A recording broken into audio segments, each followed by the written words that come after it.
Amasain in Zavain, kan lalpa Isua Krista mingin, tibay kabuk tiyo. Kan nervous lut toka,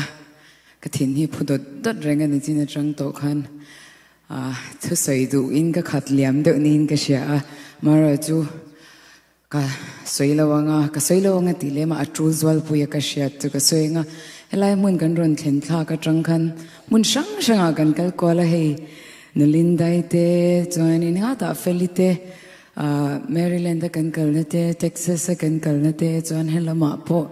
Melchett ka manual jawa, Vaina ihanin kan intimi kwalaule, aniti ka minchet sakula, tika kan soy masadua, in chat nate, in midu sak nate, patyanin aletam takin lomal som rose, kalharon saktur hi. Keima mimala hai ka testimony la anya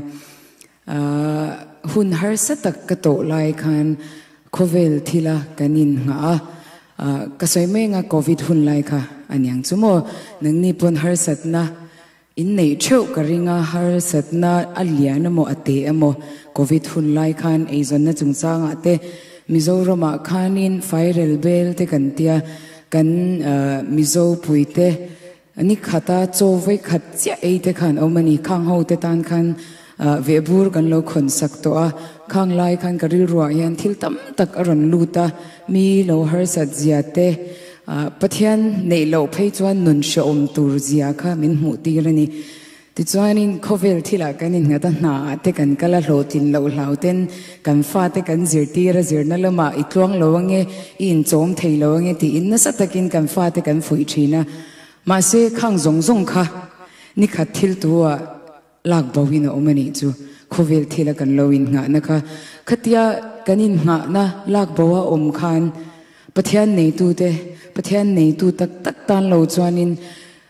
abeidon kha ka beidon da khwar khuruma kan oma ti chuanin helai hianin kanun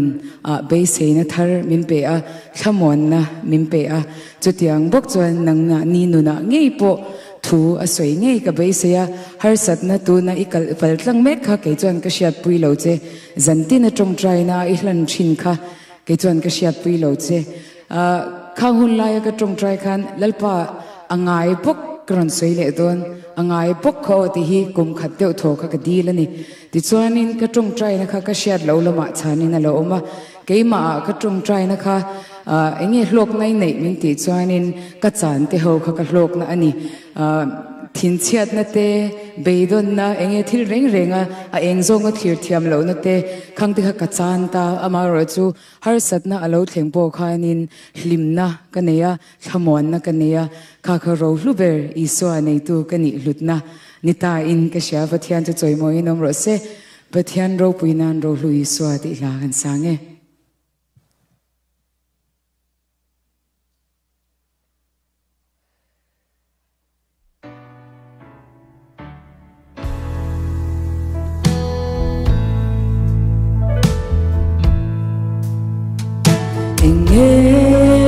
Rung hayang enge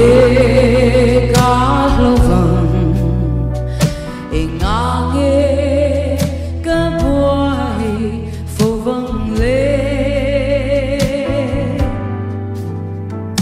ko ve moi na song chan do ma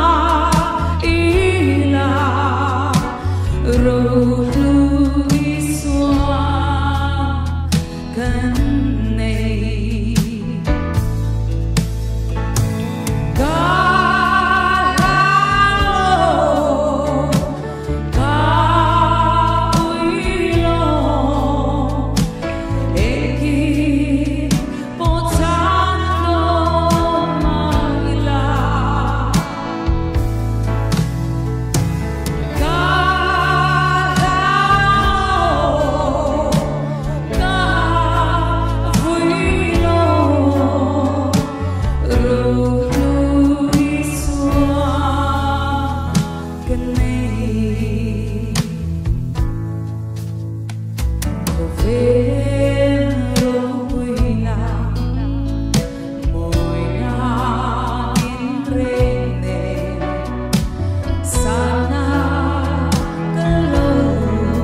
ro